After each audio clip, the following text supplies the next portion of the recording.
Hello and welcome back to Shakesyear. We are working on King John, and today we get to hear from the King of France in Act 1, Scene 2, as it is known in the folio, in Act 2, Scene 1, as it is known in many other versions of the script. So in this scene, King John has come to France to go to war with France because they think that Arthur should be king as opposed to King John being the king. And he was like, lay down your weapons, and then they get into this great big, you all are bastards, no, you all are bastards fight until finally the King of France is like, let's let the people decide. So they open up the doors, and a citizen named Hubert, along with some other citizens, come in to hear them. And they can see from the outset just like how small and snipey the two kings are with each other. So yesterday we got to hear from King John, where he was like, see all of this warlike stuff that's happening outside your doors? That's all France's fault. That's not my fault. Me, the King of England, your rightful king, I'm here to protect you and do good things, and any warlike people that I might have brought with me are just to protect you from the French, who have come to destroy your city. So if you have any brains in your head, you will let me, your rightful king, into your city. And the King of France retorts by saying, when I have said, make answer to us both.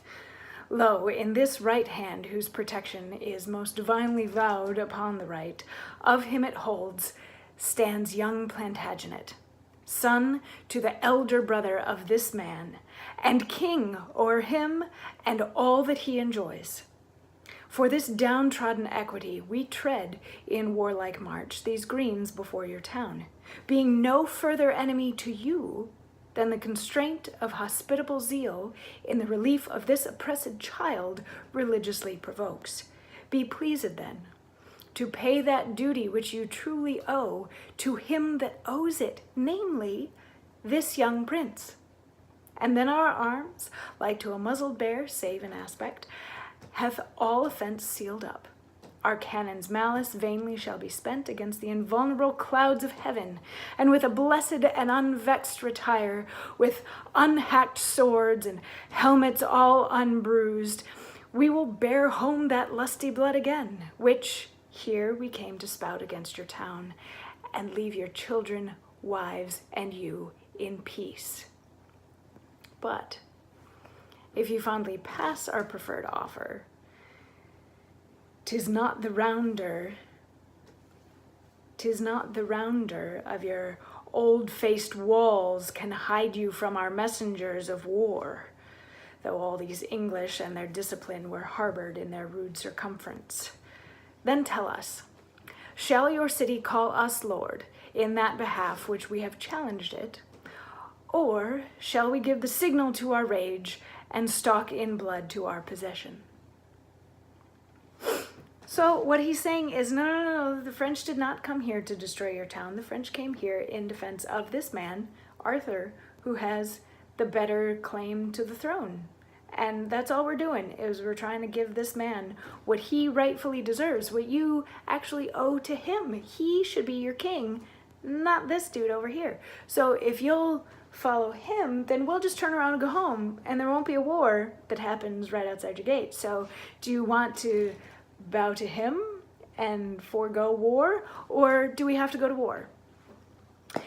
And so now that both kings have spoken, they leave it to Hubert, and Hubert is like, we bow to the King of England. And they're like, okay, but which one? He's like, that's up to all y'all. Y'all get to figure that out. We're citizens that bow to the English crown. So you all get to figure out who wears the crown, and then we will bow to that person. And the King of France and the King of England and Blanche and Queen Eleanor and Constance and Philip the Bastard, they're all like, seriously? Seriously? Like, we left this up to, okay, fine, I guess, all right, well, y'all are bastards, let's go to war. So then they all leave except for Hubert and the citizens. It says, like, exeunt all, except Hubert and the citizens remain above. So they're still on stage to, like, watch things that are happening, but everybody else leaves the stage to go fight a war to figure out which one of them is king, so that Hubert and the citizens know who to bow to, and so that they just have it all figured out who's the king. And then tomorrow we get to hear from somebody else how the battle is happening off stage. Anyway, it's such a weird scene. It's such a weird scene. Anyway, I'll see you tomorrow for more. Mwah.